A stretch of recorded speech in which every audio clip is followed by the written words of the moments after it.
Hello students, how are you? कैसे हैं आप? मैं सुनीता पवार। आज आपको मैं हिंदी पढ़ाऊंगी जो क्लास 12th की है। इसके अंदर हम पढ़ेंगे सूर के बाल कृष्ण, यानी कि ये पद है जो सूरदास जी ने लिखा है। और मैं इसको पढ़ाने से पहले आपको इसका कवि परिचय दे देती हूँ। सूरदास जी विठलनाथ द्वारा स्थापित अष्टशापीय अग्रणी भवन कवि थे, भक्त कवि थे। जनश्रुति के अनुसार उनका जन्म दिल्ली के पास ही ग्राम के वैशाख शुक्ल पक्ष पंचमी विक्रम संवत 1535 में माना जाता है। यह वृंदावन के गांव घाट पर जाकर रहने लगे, जहां वे भक्तिमय विनय के पद पर गाते थे और दैय भाव की प्रधानता थी। वल्लभाचार्य ने पुष्टि मार्ग में दीक्षा किया कि भगवान के अंदर जो लीन रहते हैं उनका परिचय दिया और वल्लभ भाई के आदेश के अनुसार गोकुल में श्रीनाथ के मंदिर में कीर्तन करने के लिए वह चले गए।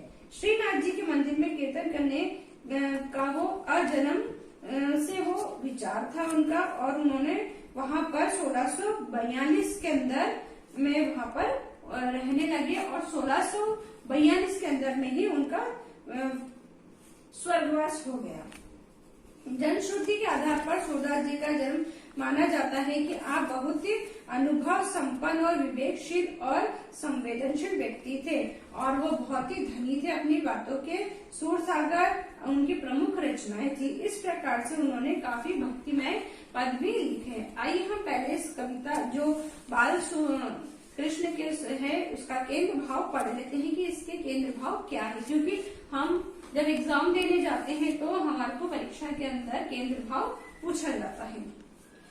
केंद्रीय भाव प्रस्तुत पदों में माँ शिव की शिशु परक अभिलाषा का चित्रण किया गया है। यह माँ यशोदा चाहती है कि कब कृष्ण घुटनों के बल चले, कब वे तोतली बोली में उन्हें संबोधित करे, कब वे अपनी माँ से हट ठाने, कब अपनी मधुर हंसी बिखेरे।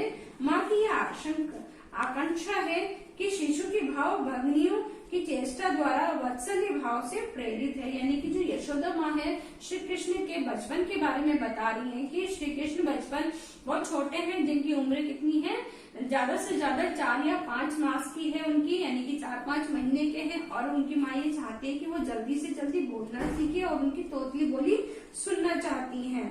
कृष्ण थोड़े बड़े हो जाते हैं, वे गैया चराने के लिए वन में जाना चाहते हैं। वे अपनी इन इच्छाओं को माँ से व्यक्त करते हैं। माँ उन्हें ऐसा करने से रोकती है और उनकी सुकुमारता प्रकृति की कठोरता की चर्चा करती है। इसमें यह भी बताया गया है कि जब श्री कृष्ण थोड़े बड़े हो जाते हैं तो वो अपनी माँ से जिज्ञासा करते हैं कि मुझे भी गैया चराने के लिए भेजो, क्योंकि अब मैं भी बड़ा हो चुका हूँ। तो वो हट करते हैं अपनी माँ से और उनकी माँ उनको मना करती है।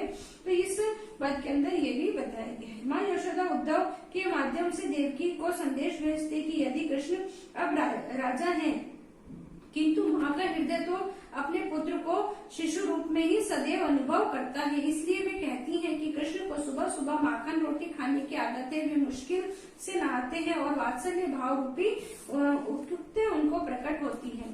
इसमें यह भी बताया गया है तीसरे भाव के अंदर, तीसरे पैराग्राफ के अंदर, कि किस प्रकार से माँ यशोदा उद्धव जी को कहती है कि देवकी को जाके ये कहना कि वो नहाते नहीं हैं, उनको नहाने के लिए बहुत मिन्नतें करनी पड़ती हैं, बहुत परेशान करते हैं, उनको खाना खाने के लिए भी बहुत मिन्नतें करनी पड़ती हैं, उनको माखन रोटी बहुत ज्यादा पसंद है, उनके पीछे भागना पड़ता है तब जाके वो खाना खाते हैं, नहाते हैं।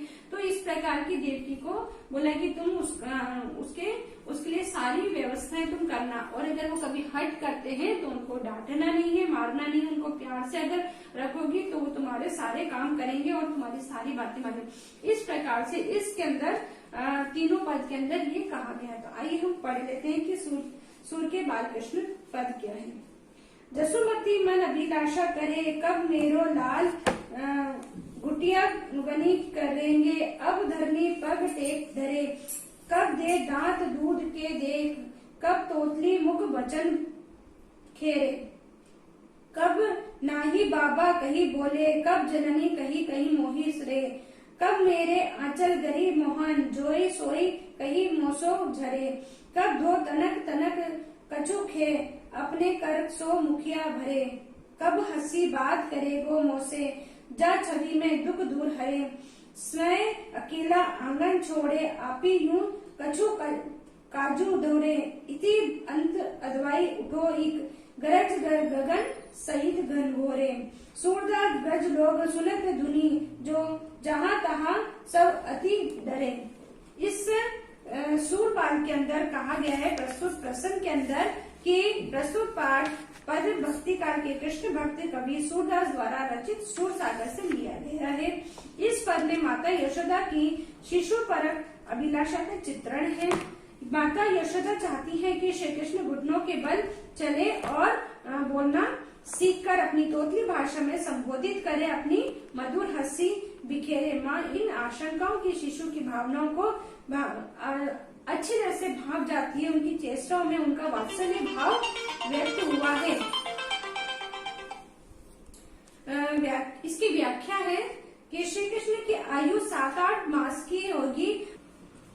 यशोदा उन्हें देखकर अपने मन में अभिलाषा करती है कि वो चाहती है कि कब उनका पुत्र कृष्ण घुटनों के बल रेंगना सीखे और कब वो पृथ्वी पर अपने दोनों पग धरकर चलेगा। अर्थात माता यशोदा की इच्छा है कि श्री कृष्ण जल्दी से घुटनों के बल चले, फिर खड़े होकर अपने पैरों से चले। माता की यशोदा चाहती है कि बाल कृष्ण के मुख में दूध के दांत जो दिखाई देते हैं, यानी कि श्री कृष्ण से मतलब ये अभिलाषा करती है माता कि मेरा पुत्र जल्दी से जल्दी बड़ा हो जाए और वो घुटने चलने लगे और मैं उसके पीछे पीछे भागूं, उसके दूध के दांत देखूं और वो मेरे को अपनी तोतली भाषा के अंदर माँ कहकर या नंद बाबा कहकर मुझे पुकारे।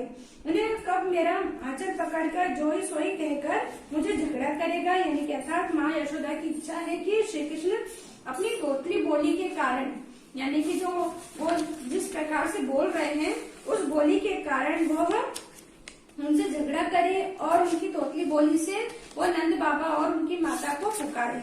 माँ का आंचल पकड़ के उन्हें झगड़ा करे, बाल हट करे, कब वे हंसकर मुझे अपनी बात कहेंगे, अर्थात कब अपनी मधुर हंसी बिखेरेगा। यानी कि कभी यशोदा माँ अपने कृष्ण के लिए इस प्रकार की बातें मन में सोच रही, क्योंकि अभी तो काफी छोटे हैं कृष्ण भगवान, तो इसलिए उनकी माँ ये चाहती कि जल्दी से जल्दी बड़े हो जाएं और मैं उनकी ये सारी हंसी सुनूं।